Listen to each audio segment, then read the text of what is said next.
Welcome to another episode of whatever this is. Today, we're talking about what it means to be an independent band, an independent set of musicians in 2026.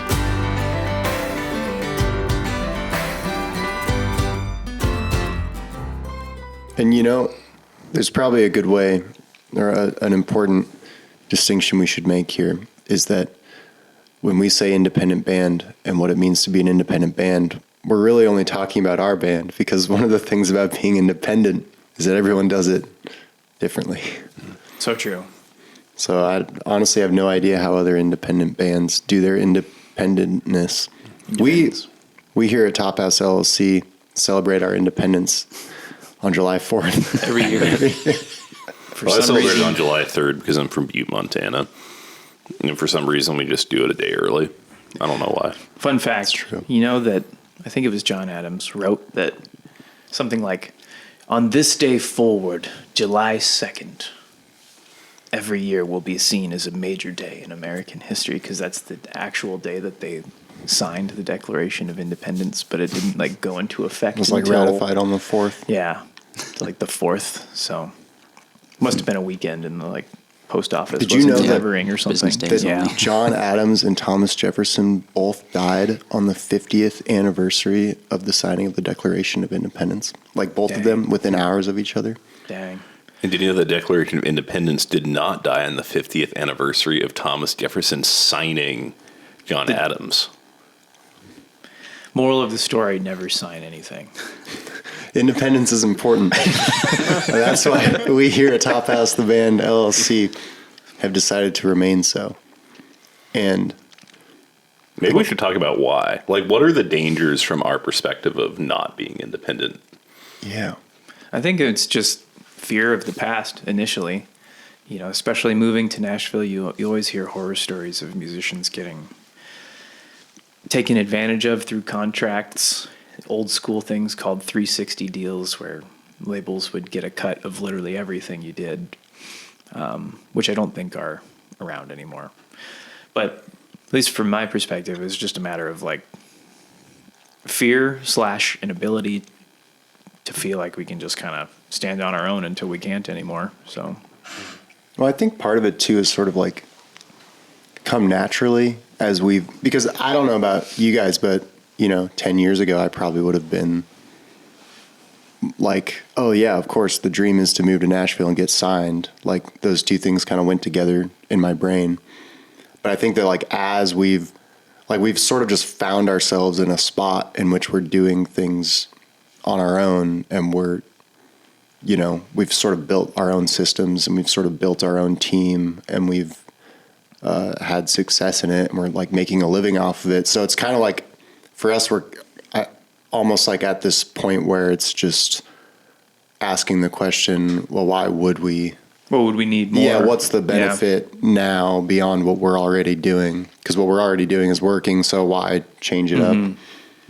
Plus, not to mention a tinge of pride and just the thing that we've been able to build we've had. So it's kind of hard to sort of hand that over to someone or some entity without really knowing fully well what's going on, No, I feel like another thing is there's the fear of the past. There's also the fear of an unequal contract, kind of in a perfect world, you sign on to a label, and that label gives you resources, and in exchange, you are boosted. So kind of everyone wins.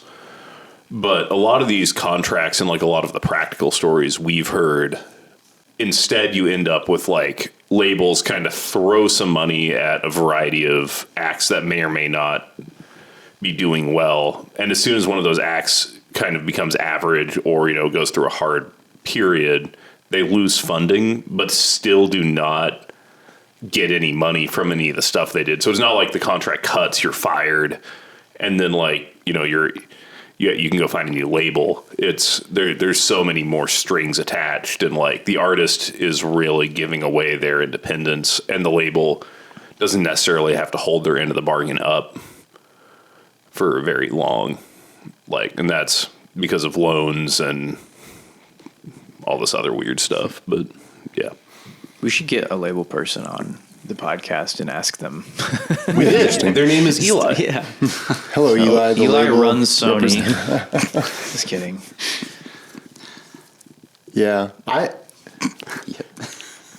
it's fun to hear success stories at labels, and because there are definitely artists who, you know, are doing something really cool, and then a label comes along and offers them the means to promote it and market it and go on tour, and it works out really, really well for that artist, and it's probably the exact right move that they should have made.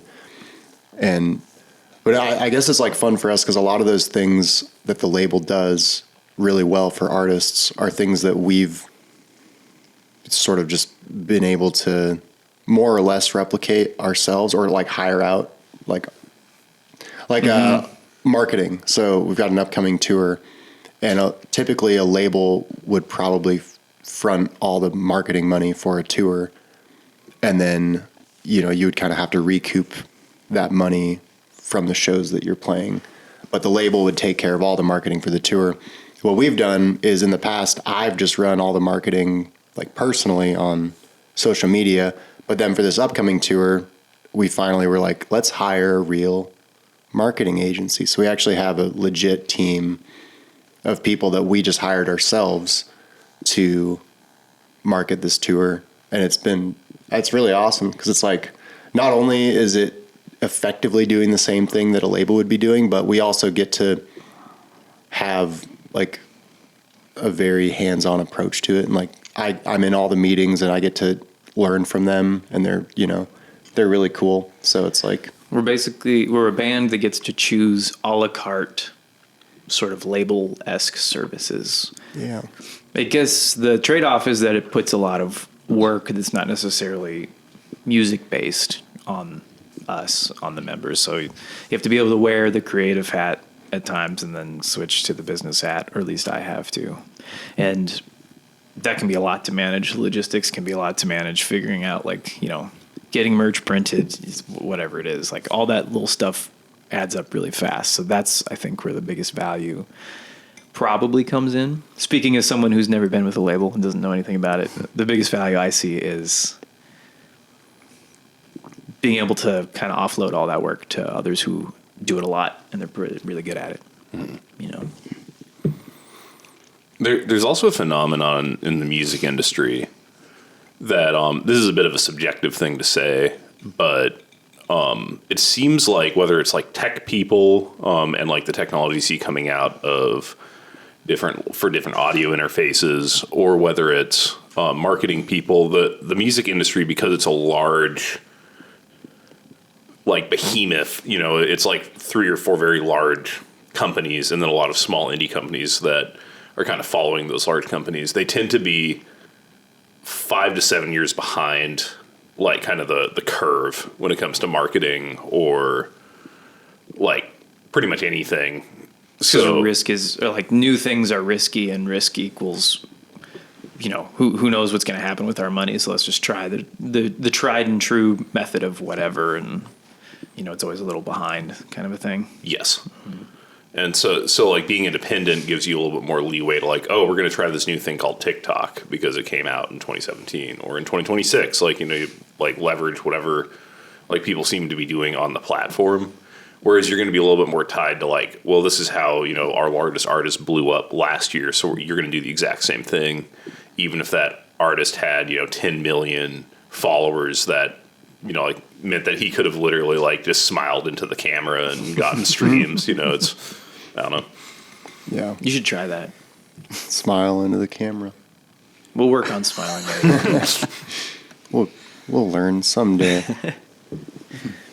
Yeah. So I guess that's more or less in a nutshell why we're independent, is honestly just because we like doing it ourselves, and we can. Yeah. At this point, man, they're like, I think about if we were like, if I was a solo artist, it would be so hard to be independent, because I think about that a lot. Can't imagine trying to do all the things. So it's so nice having 5 of us that we can like Andy does the social media, I do the marketing, Jesse does a lot of the mixing, William does a lot of the video things. It's like there's like we're able to really spread the weight a lot, and it's really awesome. And then we also have a manager and a booking agent, which they do a ton as well.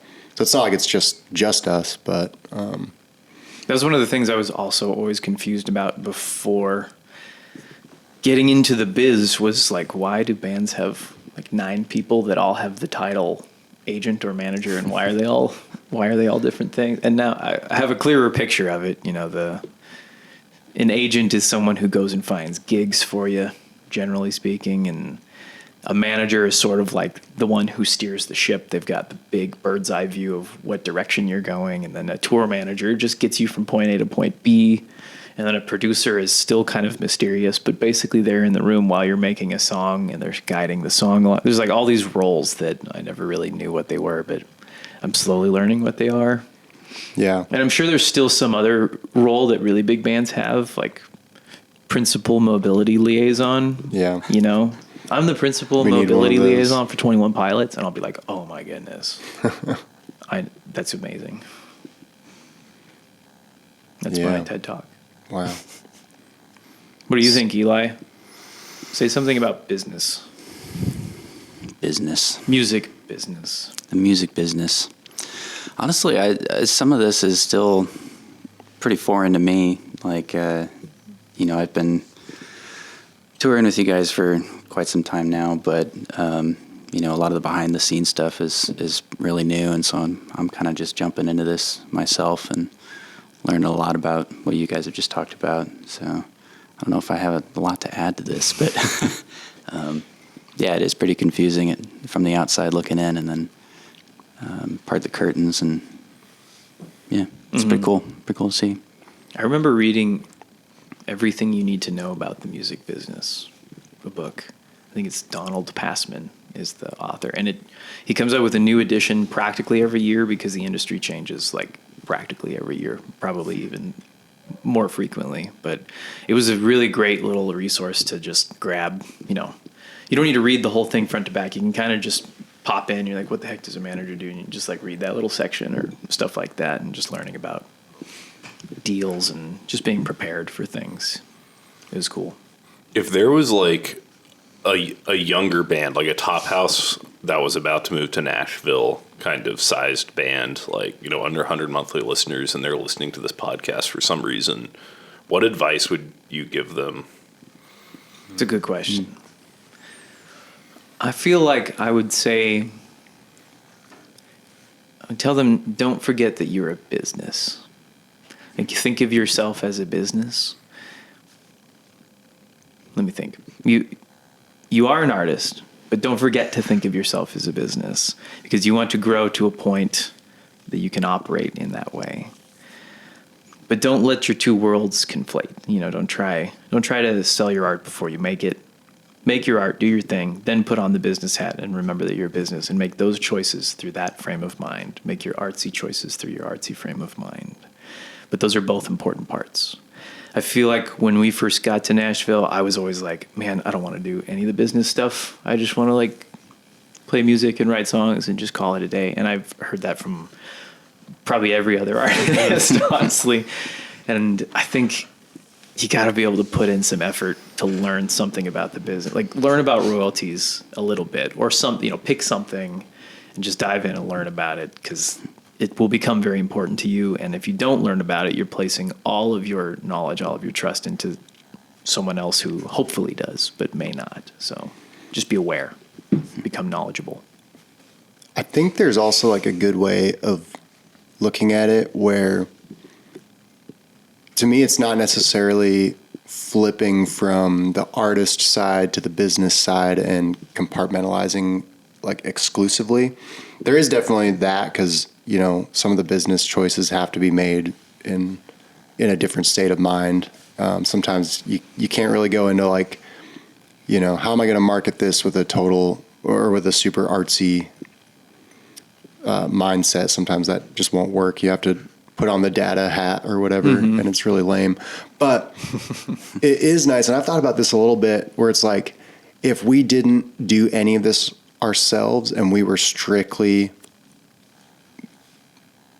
if we were strictly songwriting, like strictly recording, playing the shows, I kind of wonder what, like intangibles doing the business side, like what effects that have, or what effect that has on the art itself that we don't even, there's like, How does a your thread business there, like, mind how does that affect your artsy mind? Yeah, and I kind of like to think that it's sort of I think it's a way to stay a little more grounded for me at least, in the songwriting process and in the artistic process, because,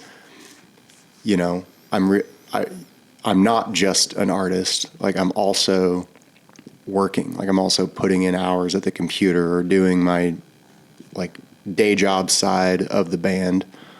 And I really think that does inform how you write a song, like what you're doing in life, and how can you relate to people. And I feel like a lot of times artists eventually get to this point where they maybe have a harder time relating, just because the only thing they do is write songs for a living, and it's like not many people do that for a living, So it's like,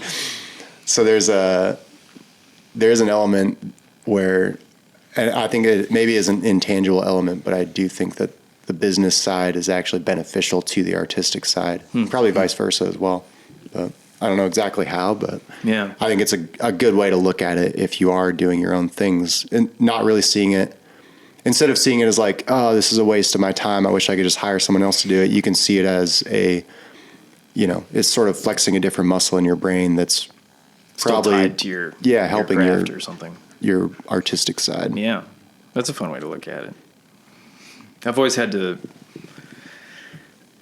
I have to compartmentalize the two sides because it's too easy to live in the success or failure of past moments and creations.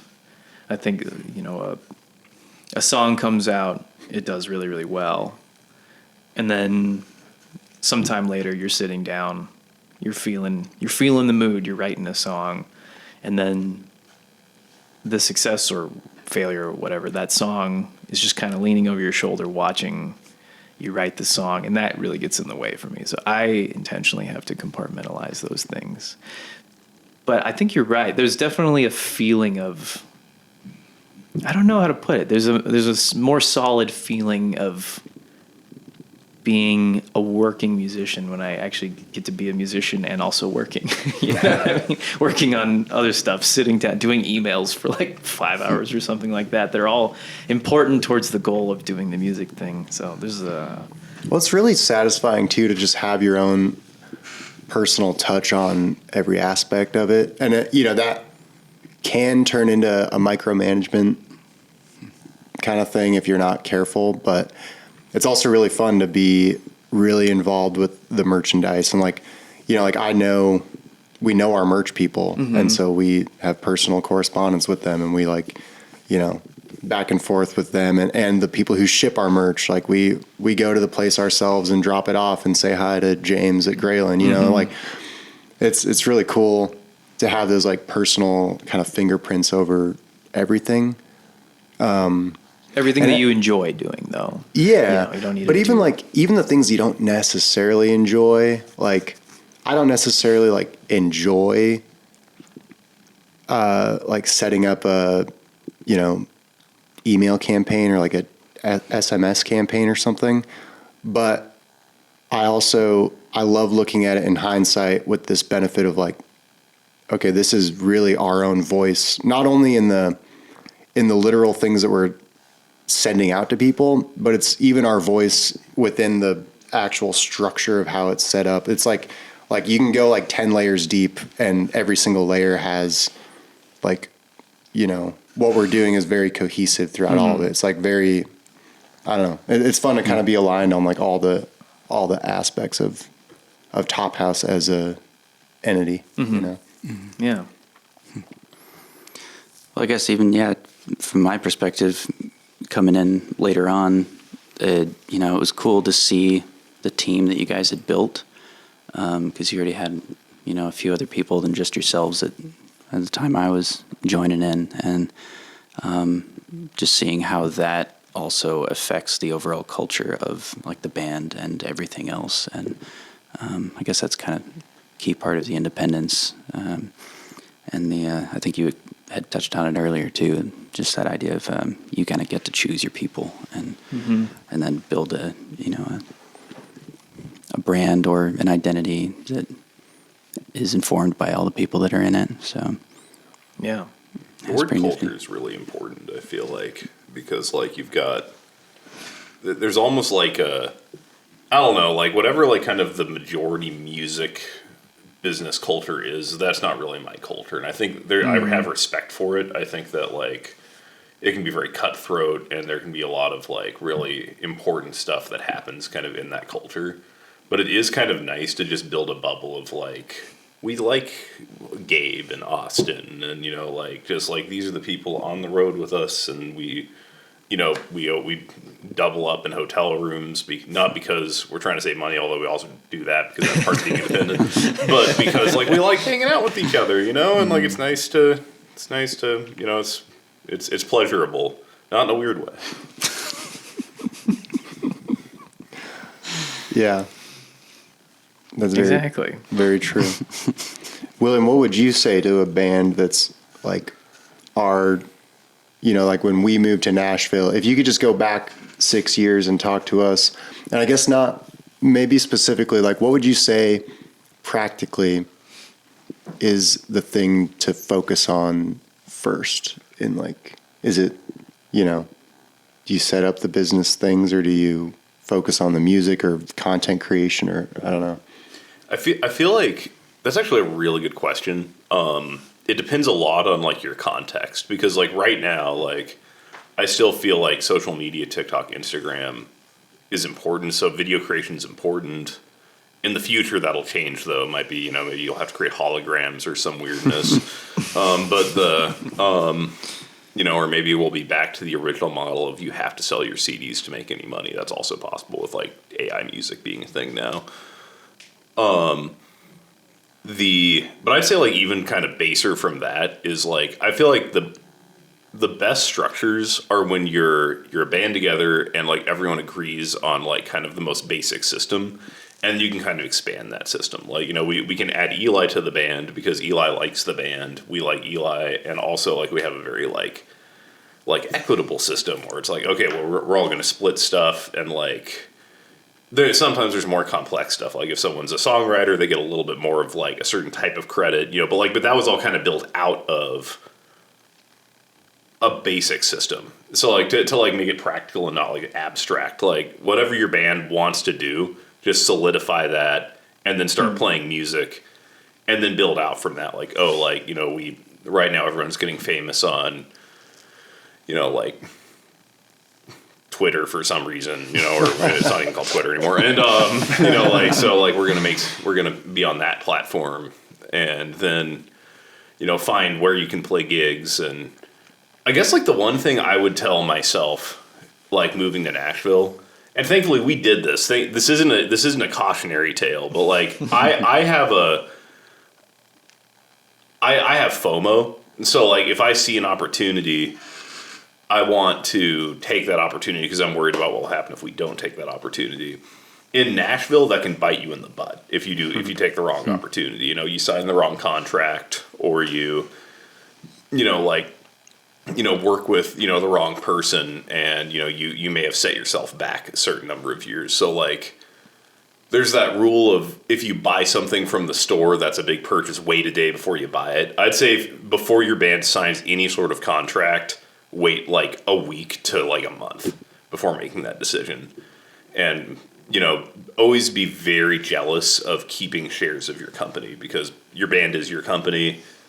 You don't want to be giving, you want the people in the band to have those shares. You don't want to be, if you lose ownership of your project, those people now hold your life in their hands. And and you better really trust those people if you give those people that. Dude, just to add, like for what you were saying, I remember this. There's a lady that came and spoke at a class that I had in college, and she's president of, or I don't know if she still is, but she was president of a record company in California, and she was really awesome. She agreed to grab lunch with me one day and just sort of like mentored me a little bit. And one of her pieces of advice that's always stuck with me that I would give to anyone is always say no to the first contract of whatever it is that you're offered. So it's like if a label comes to you and offers you something, just like, I guess just like go into it with more of a bias towards like saying no than saying yes, no matter how excited you are. Because if someone's offering you something, that means they want to work with you, and they're probably not going to, the first contract is never going to be the best deal for you. It's going to be something that is mutually beneficial, but probably a little more beneficial for the label or for the agency or whoever it is that you're working with. And that's just, there's nothing wrong with that. Like they're also running a business, so they're looking out for their own interests. But I just thought that was great advice. Like say no to the first contract, because either someone else will come along and give you a better contract, or that company will revise what they've done and come back to you, and you can, look at it again. It's kind of like, something that we millennials are very familiar with is home buying. We all buy homes. Yes, everyone in has this bought economy. We all buy homes. 5, 8, 12 homes. But it's kind of like, if you're familiar with that whole concept, is like, it's kind of nice to be denied the first time, because you just sort of learn what to look for, and then you can go into the next one with a little bit more, with your eyes open a little bit more. And I feel like the contract thing's sort of the same. It's like, I feel like we had a year that was really fun where we got several label offers, and I think we knew that by then that we wanted to stay independent, but we said yes to every single meeting just so that we could learn about it. And it was really eye-opening. A lot of it was eye-opening in the sense that it sort of affirmed what we were already trying to do, which was stay independent, just because, a lot of the things that they offered, like we've already talked about, we were kind of already doing. But yeah, we learned a lot, and we kept saying no. Yeah, it was more just it was a thing of, you don't know what you don't know. So we just took meetings with an open mind, knowing that we were probably going to remain independent, but maybe there was something we hadn't thought of that would make this a really valuable decision for us or something like that. So we pretty much always take every meeting just in case there's something we don't know, some perception we have is totally off. But so far, with where we're at, yeah, there hasn't really seemed like, it doesn't seem like a necessary value. I honestly think it is valuable. I just don't think it's a necessary value for us at this point. Right. So. Yeah, I think what I would say to a band, what I would say to us 6 years ago, moving to Nashville, I guess, hypothetically, I don't know. So again, you're like you said, it's not a cautionary tale. Like I feel like the content creation that we put a lot of time into just learning how to create content, and for the first 2 or 3 years, it was just us putting content out for our 3 YouTube subscribers or something.